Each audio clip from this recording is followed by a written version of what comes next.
वचनं मधुरं चरितं मधुरं वसनं मधुरं वलितं मधुरं चलितं मधुरं भ्रमितं मधुरं मधुराधिपतेरखिलं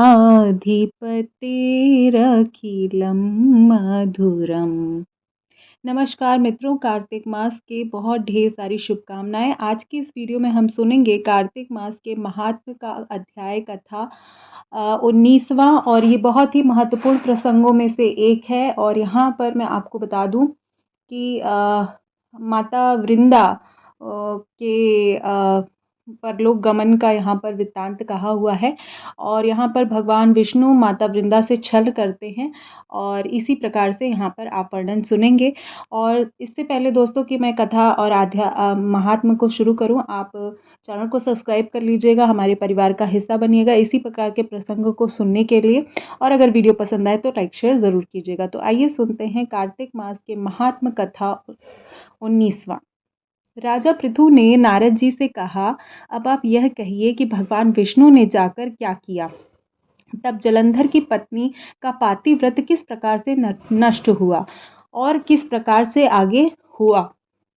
तो नारद जी बोलते हैं, जलंधर के नगर में जाकर विष्णु जी ने उसकी पतिव्रता स्त्री वृंदा के पतिव्रत भंग करने का विचार किया।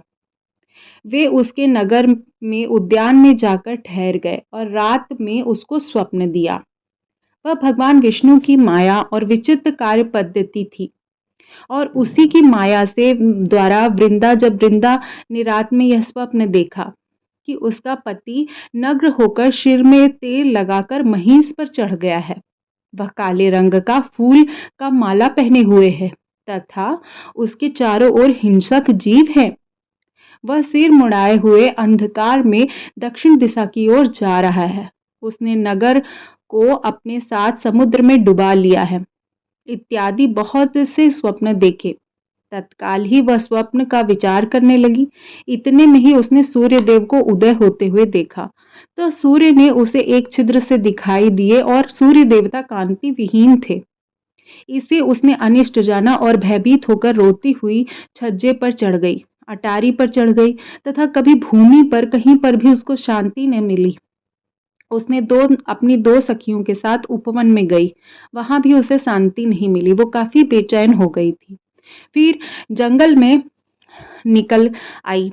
वहां पर उसने सिंह के समान दो भयंकर राक्षसों को देखा, और वो राक्षसों से बहुत ही भयभीत हो गई और भयभीत होकर भागने लगी वहां से।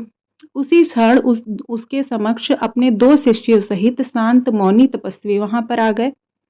भयभीत वृंदा ने उनको हाथ जोड़कर प्रणाम किया और अपनी रक्षा की याचना करने लगी। मुनि ने अपनी एक हुंकार से हुंकार भरकर उन दोनों राक्षसों को भयभीत राक्षसों को वहां पर भगा दिया और वृंदा के प्राणों की रक्षा की। वृंदा ने अपनी प्राण की रक्षा के लिए मुनि को बहुत सारा धन्यवाद दिया, और भय मुक्त हो जाने पर मुनिनाथ को हाथ जोड़कर प्रणाम किया, उनके चरणों को स्पर्श करके उनका आशीर्वाद लिया। और फिर उनसे मुनि ने अपने पति के संबंध में उनके कुशल और क्षेम को जानने का प्रश्न किया। मतलब वृंदा जो है अपने पति के विषय में जानना चाहती थी कि उसके पति कुशल हैं अथवा नहीं हैं। उसी समय दो वानर मुनि उनके समक्ष आकर हाथ जोड़कर खड़े हो गए, और ज्यों ही मुनि के भ्रिकुटी संकेत किया त्यों ही वह उड़कर आकाश मार्ग में चले गए। फिर जलंधर का सिर और धड़ लिए मुनि आगे आए, और तब अपने पति को मृत्यु हुआ देखकर वृंदा मूर्छित होकर पृथ्वी पर गिर गई और बहुत ही दुखी हुई। जब अपने पति का मृत शरीर देखा तो वृंदा काफी दुखी हुई, और दुखी होकर वह मूर्छित हो गई। और जब उनको होश आया तो वो अनेक प्रकार के दारुण स्वर निकालकर रोने लगी। तत्पश्चात मुनि ने उस पर कहा, हे कृपानिधे, कहने लगी वृंदा, हे कृपानिधे, आप मेरे पति को कृपा करके जीवित कर दीजिए। पतिव्रता दैत्य पत्नी के ऐसा कहकर दुख श्वास छोड़कर मुनीश्वर के चरणों में गिर गई और बहुत ही ज्यादा विलाप करने लगी, बहुत ही ज्यादा रोने लगी। तब मुनीश्वर ने कहा कि हे वृंदा, यह शिवजी द्वारा युद्ध में मारा गया है और जिसको शिवजी मारते हैं उसको दोबारा जीवित नहीं किया जा सकता और इसी प्रकार से कभी भी उसको जीवित नहीं किया जाता, परंतु शरणागत की रक्षा करना बहुत ज़रूरी है और सनातन धर्म भी है। इसी कारण कृपा करके मैं इसे जिलाए देता हूँ। नारद जी के आगे कहा कि वह मुनि साक्षात विष्णु थे। मुनि यहाँ पर जो मुनि बन के आए थे जिन्होंने वृंदा के लिए उसके पति को जीवित किया था, वह स्वयं भगवान विष्णु थे और जिसको उन्होंने जिंदा किया वो भी भगवान विष्णु ही थे। जिन्होंने सब माया फैला रखी थी, वह वृंदा के पति को जीवित कर अंतर ध्यान हो गए। जलंधर ने उठकर वृंदा को आलिंगन किया और वृंदा भी बहुत ही सुखी हुई, बहुत ही खुश हुई। जब उसका पति जीवित हो गया तो अत्यंत हर्षित हुई। अब तक हुई बातों को उसने स्वप्न समझा और मुनि को प्रणाम करके वह वहाँ पर अपने पति के साथ वापस अपने धाम को आ गई। तत्पश्चात वृंदा सकाम हो बहुत ही दिनों तक अपने पति के साथ विहार करती रही। एक बार सूरत एवं प्रमुख समय काल के अंत में उन्हीं विष्णु को देखकर उन्हें पीड़ित करती हुई बोली, हे पराई स्त्री से गमन करने वाले विष्णु, तुम्हारे शील को धिक्कार है। मैंने जान लिया है कि तुम ही मायावी तपस्वी थे।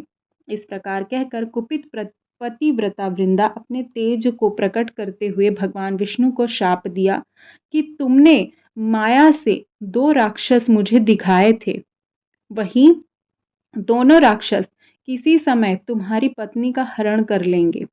सर्वेश्वर जो तुम्हारा शिष्य बना है, यह वही तुम्हारा साथी रहेगा जब तुम अपनी स्त्री के विरह में दुखी होकर विचरोगे और उस समय वानर ही तुम्हारी सहायता करेंगे।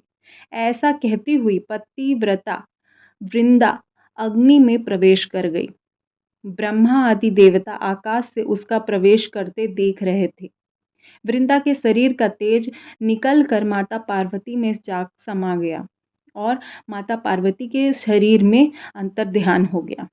पतिव्रत के प्रभाव से वृंदा को मुक्ति की प्राप्ति हुई और ये थी इस प्रकार की आज की आध्यात्म और महात्म की कथा। कार्तिक मास के इस महात्म कथा को आपको बहुत ही विधिवत सुनना चाहिए, हाथ में अक्षत इत्यादि लेकर सुनना चाहिए। उम्मीद करती हूँ मेरे द्वारा वर्णित कार्तिक मास के महात्म की कथा आपको पसंद आ रही होगी। अगर पसंद आ रही है तो हमारे साथ जुड़े रहें और वीडियो कहीं पे भी किसी भी रीज़न पे पसंद आया तो लाइक शेयर ज़रूर कीजिएगा। चैनल पर पहली बार विजिट करें तो सब्सक्राइब ज़रूर कीजिएगा। इसी प्रकार की वीडियो के लिए हमारे परिवार का हिस्सा बन जाइए। मिलती हूँ नेक्स्ट वीडियो में, तब तक के लिए जय श्री विष्णु।